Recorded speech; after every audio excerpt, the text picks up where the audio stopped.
Hello, and welcome to Father and Son Star Wars Podcast. I'm Keith, and this is my dad, Kerwin. Look at us.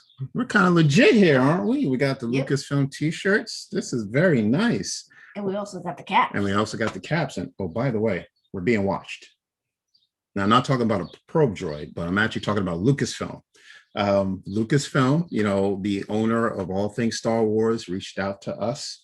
They know about our podcast and they know that we're big fans of Star Wars. So they were very nice enough to send us these t-shirts and caps. So we just want to say thank you very much to Lucasfilm. And we know that you're also celebrating your 50th anniversary. And we just want to make sure to say happy anniversary to you. You know how much we love Star Wars. We just can't wait to see what you have in store for us for the next 50 years. All right. So thank you again, Lucasfilm. All right, let's get into it. We're here to talk about the first episode of The Bad Batch, right? So let's get right into it. Let's get right into it. All right. So we start off with on the planet Keller. The Clone Wars is still going on. It's coming to an end, but it's not quite there. We have some clones working with Depa Billaba, Jedi Master, and her Padawan Caleb Dune. They're battling the battle droids. They're overwhelmed. They need some reinforcements. And who do they ask to bring in for reinforcements? If you guess Bad Batch, you're right. That's right. The Bad Batch is in. They come in. They take care of business. They wipe out the battle droids and end the battle right there for now. But then something happens. Something turns.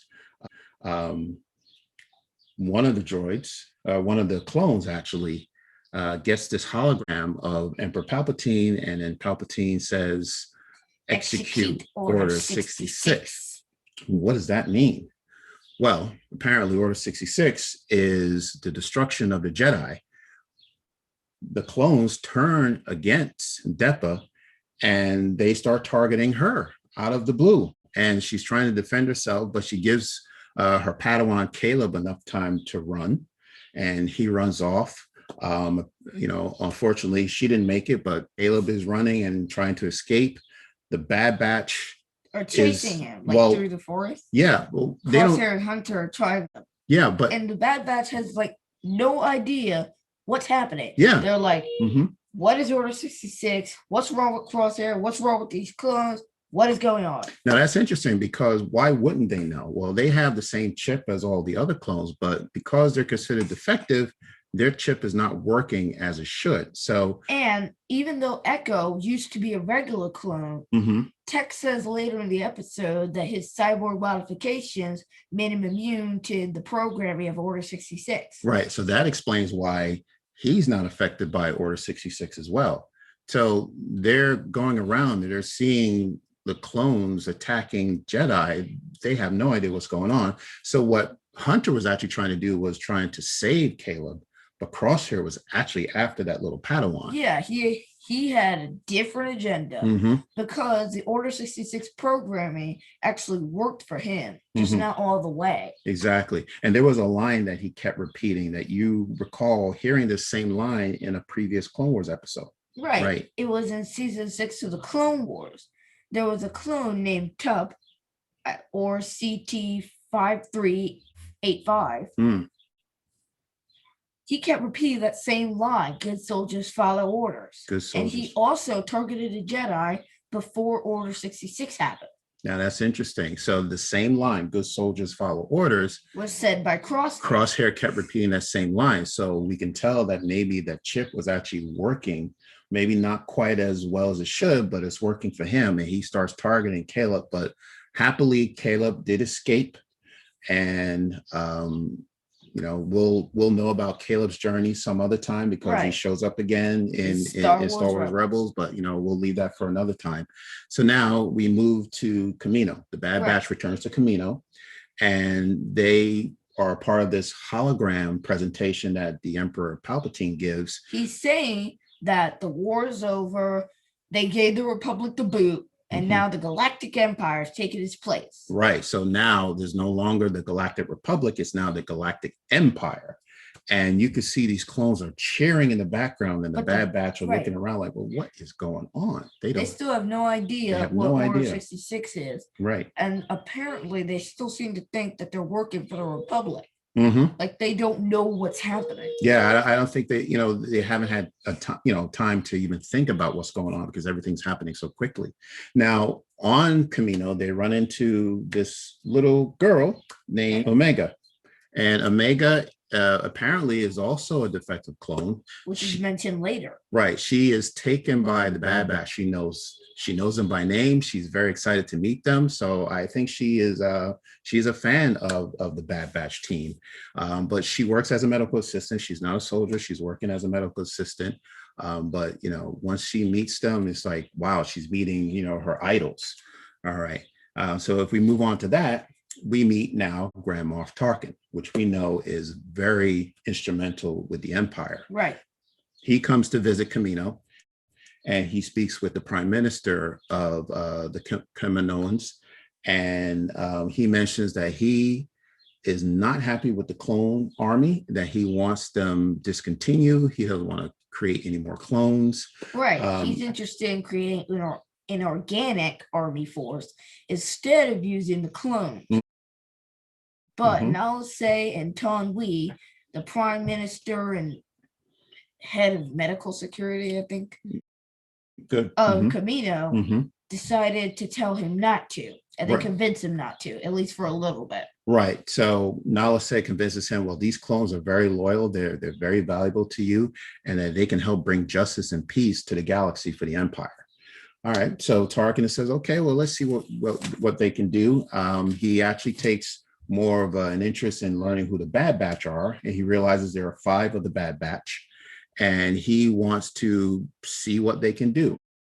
He wants to put them through this simulated battle sequence. Right. And the Bad Batch passes the battle test. And the Bad Batch passes the battle test. And Tarkin takes an interest in Crosshair. He notices that Order 66 seems to be working partially for him. So he intensifies the Order 66 programming. Crosshair's chip was turned him completely evil, and now he's working for the Empire. Okay. All right. Well, that's very good. Now, even before we get to that, though, right? Tarkin takes them on, gives them a mission and sends them to Orderon sector, the Onderon sector, to take out these insurgents. All right. So that's their mission. He wants to see how well they follow orders. So he sends them to the sector to take out these insurgents. Now, again, as you said earlier, the Bad Batch still believes that the insurgents are the battle droids who used to work for the Separatists. But since the Separatists don't work anymore, I think they're retired or something. Right. But since they don't work anymore, the Empires have them targeting like people, not droids. This is very interesting because the insurgents are actually not droids, but they're actually human beings. They're men, women, and children. So when the Bad Batch gets to the sector and realizes that these people are harmless, they're unarmed, they're not a threat. Right. So Hunter decides, well, we're not going to, destroy these people. We're just going to leave them alone. But they have no idea that Tarkin sent a probe droid to watch them. Well, there you go. Right. The probe droid. So the probe droid has recorded and captured everything that happened with the Bad Batch and the insurgents. Although the Bad Batch did manage to destroy the probe droid, it still sent some information back to Tarkin. And he found out about it. It already recorded the information, and Tarkin has it. So they return to Kamino, the Bad Batch. Tarkin is waiting right there for them. Yeah, he just got this line of shock troopers like, hello. Yeah. And he says more than hello. He says, you failed your mission, and I'm also accusing you of treason. Treason. That's crazy, isn't it? Yeah, that's a little extreme. Right. And he puts them in jail. Right. With Omega, who happened to sneak into the Bad Batch's room. Yeah, she's a little curious. So, she got into a little trouble, and they captured her and they put her in the same prison with the Bad Batch. But there's a reason why. But anyway, going back to what you said in regards to Crosshair, you're right. Tarkin did have an interest in him because Crosshair actually seems to be the most loyal of the Bad Batch. He's the sole member that actually knows what Order 66 is, right, and also wants to implement it. That's right. A good soldier follows orders, right? So what they do is they examine him and take a look at that inhibitor chip that's inside his head, and realize, okay, well, they can make it better, so they enhance it, right? They make it stronger. Then that way, the Order 66 program is also stronger. So he knows, like, okay, it's time to take down the Bad Batch. So now I'm going to get some cool black armor. Right. And again, just to go back to what the inhibitor chip actually does, once that inhibitor chip is working the way it should, any order that is provided to that clone, they must follow that order. Right. So that's the reason for the chip. So now the rest of the team is in jail, but they escape along with Omega, and they want to head to the Bay Area where they can get into their ship and take off and get out of Kamino fast. But Crosshair and a group of clones stop them before they can leave. Right. So they're stopped at the Bay Area, and there's a battle going on, and Crosshair comes out, and he is now this super soldier who's a part of the Empire.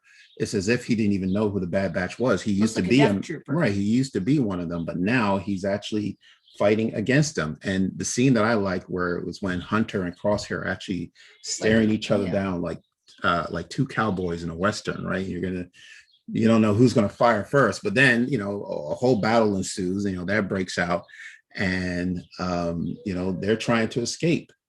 And what happens is they did manage to escape, but with some help, right? So Nala Se, who is in charge of the clones in the program, decides to help them escape.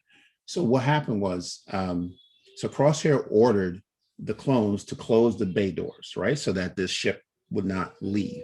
But Nala Se actually stopped him from closing the bay door. She overrode the controls. Yeah, very interesting. Now, why do you think she decided that, she was going to make sure that they escaped?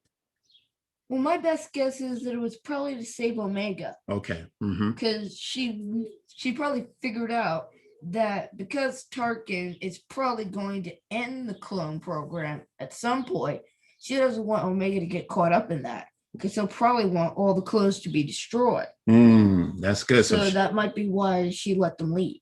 Right. So she was aware that Omega was with the Bad Batch when they all escaped jail, and she got on the ship with them.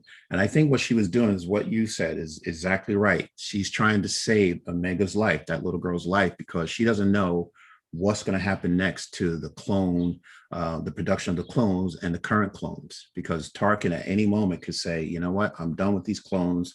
I want them all destroyed, and I can start over with a new batch of a new army. So that's what she does. And she managed to have the Bad Batch escape, and they get onto their ship, and now they're setting a course for a place called J-19. We don't know exactly what J-19 is, but we'll find out in the next episode. We'll find out in the next episode. But there was a scene that I liked. This is my favorite scene of the episode, where Hunter came over to Omega and said, well, have you been in space before? She said she hasn't been anywhere before. And he says, well, strap in, kid, and get ready. And then when the ship actually starts to go into hyperspace, you can see the wonder in her eyes. Her eyes are wide and they light up. And you see the stars as they're moving quickly, and it shoots right into hyperspace. And that ends the episode. Yeah. So that's that. And that was a pretty good episode. I thought it was well done. And I forgot to say, when we're talking about Keller, the computer animation is beautiful. That planet was fantastic. It looked real. I like the mountain, the landscape of the mountains and the waterfall. It just looked wonderful. I thought that was a very, very strong opening as well. But I have a theory about Omega. So, Hunter has, that keen sense of awareness. So Tech is the intelligent computer guy. Then we got Wrecker, who is, he's got the strength, he's a brute strength. He gets to blow stuff up. He likes to blow stuff up. He likes to say that a lot. And Crosshair, he's a marksman. He targets whoever he's going after. So that means that Omega. Yeah, what is her special ability? I think I know what it is. You do? Yeah, you ready? Mm-hmm. I think she is force sensitive. Really? I do. What makes you think that? Well, the scene when they're actually trying to escape Kamino, do you see what she did when she picked up the blaster? She picked up the blaster and was able to knock Crosshair's blaster away from him. Yeah. And she's never fired a blaster before. Yeah. She has never been in combat. She's not a soldier, but she was able to pick up that blaster and fire it. And she hit that target and knocked that blaster out of Crosshair's hands. Right. She didn't miss. She didn't hit Hunter. She didn't hit Crosshair on the arm. No, one shot. And that was it. No one can do that without the force. So I think unless they're like they're a soldier, if they're trained to do that. Exactly. But she's not, because she's a medical assistant. Exactly. So I think she has the force. That is her special ability. But we'll find out. But that's my third. But we'll wait until episode 2. Maybe we'll know some more about episode 2. But is there anything else you want to talk about with episode 1? No? Okay. All right. Well, I think that covers it then. All right. Well, thank you very much for tuning in to episode 1 called The Aftermath. Episode 2 will be coming up shortly, and we hope you'll join us for that. By the way, we're also on Apple Podcasts, Stitcher, Radio Public, Spotify, Google Podcasts, and many more if you'd like to listen elsewhere. All right. Also, feel free to ask your smart speaker, Siri, or Cortana to play our show. Just say, play Father and Son, a Star Wars podcast. All right. Wonderful. So you could find us anywhere. Okay. Thank you very much for joining us. We had a wonderful time going over the episode 1, and we can't wait to continue with the rest of the episode. So thank you. Take care, and we will see you again. Bye.